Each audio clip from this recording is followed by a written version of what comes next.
Bob the Railway Dog, and it's by Corrine Fenton and illustrated by Andrew McLean.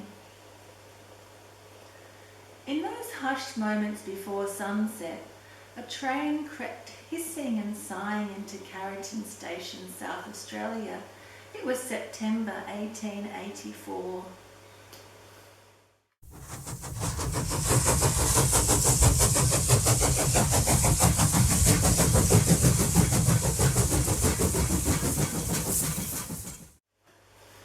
Running the train that night were a driver, a fireman and a guard, Will Ferry.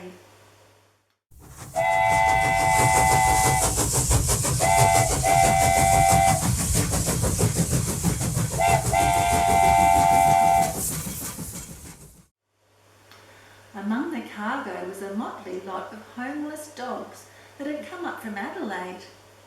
They were bound for the rabbit hunters in outback South Australia. When Guard Ferry spied one of the pups smiling at him, it was as if they'd met before.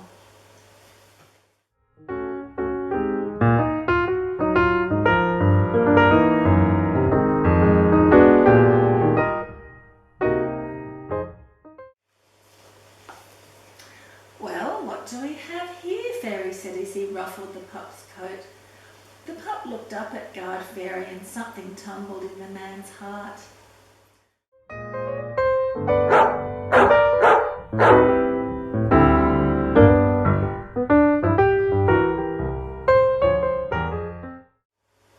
When the rest of the dogs went on their way, there was one who stayed behind. Guard Ferry named him Bob.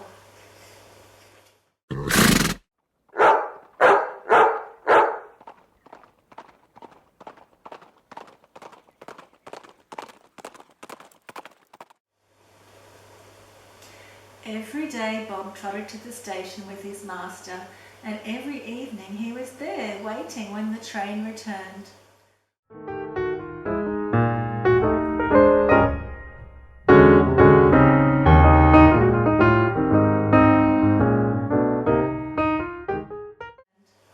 One morning, as the train was inching away from the station, Guard Ferry looked back at Bob.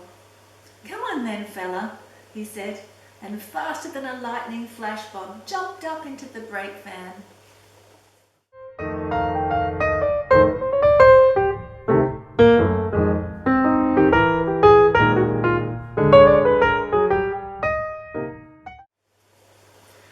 From that day on, Bob travelled regularly with Guard Ferry on the wheat special train all the way to Corn.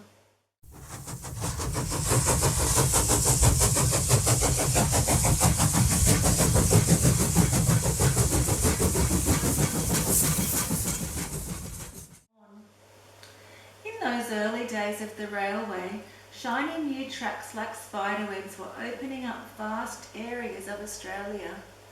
Trains were the link from mining town to farming town. Trains travelled with supplies and left with the town's produce.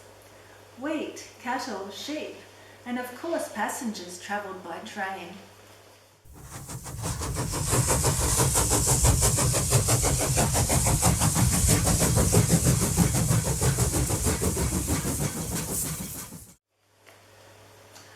Bob would jump onto the footplate of one train.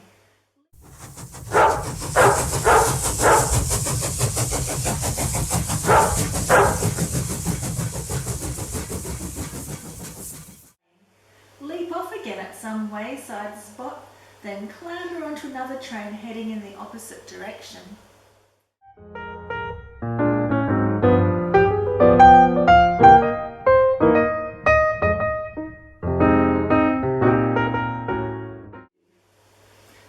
There was hardly a town in South Australia that he did not visit, from Oodnadatta to Kalangadoo. Funny names, aren't they?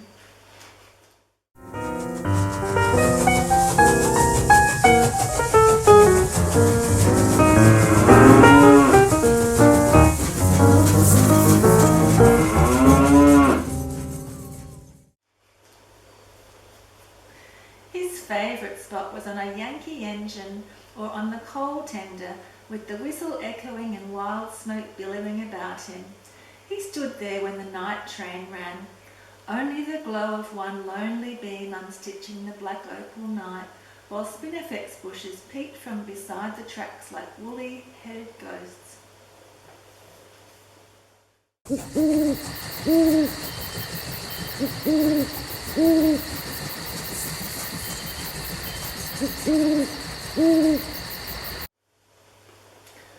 When the Adelaide to Melbourne Intercolonial Railway opened in 1887, Bob could travel even further.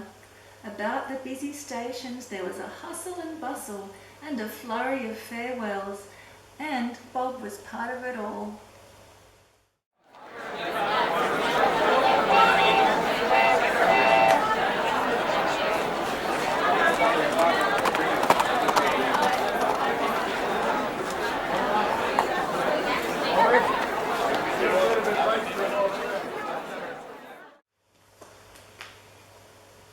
He was welcome in any porter's room of any station.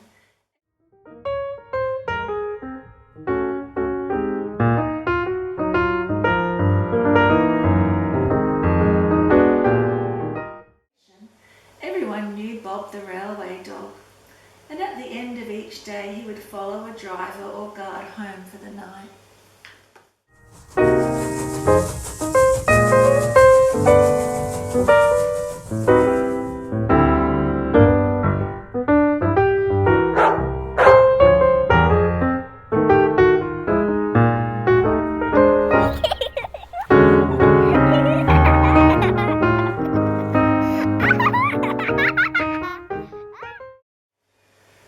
Wherever there were train tracks or tracks being laid, Bob was there.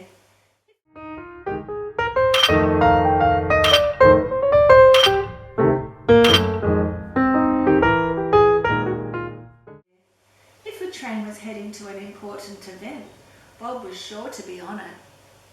It is said Bob was a distinguished guest at the Melbourne Centennial International Exhibition and at the opening of the Hawkesbury River Railway Bridge in New South Wales. Some say he was even spotted in Queensland.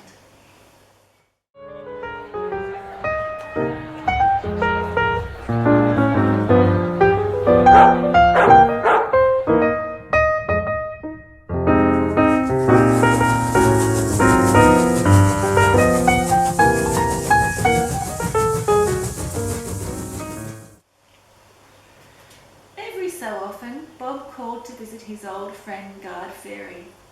But Bob was a wanderer.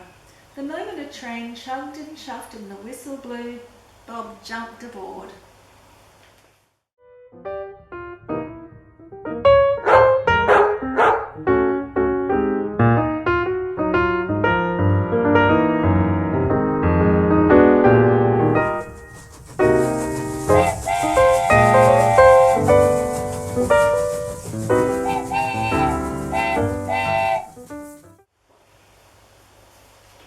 Bob had adventure in his heart and the rattle of the rails in his soul. He was everyone's friend. Bob, the railway dog. And that's the end. It's a true story.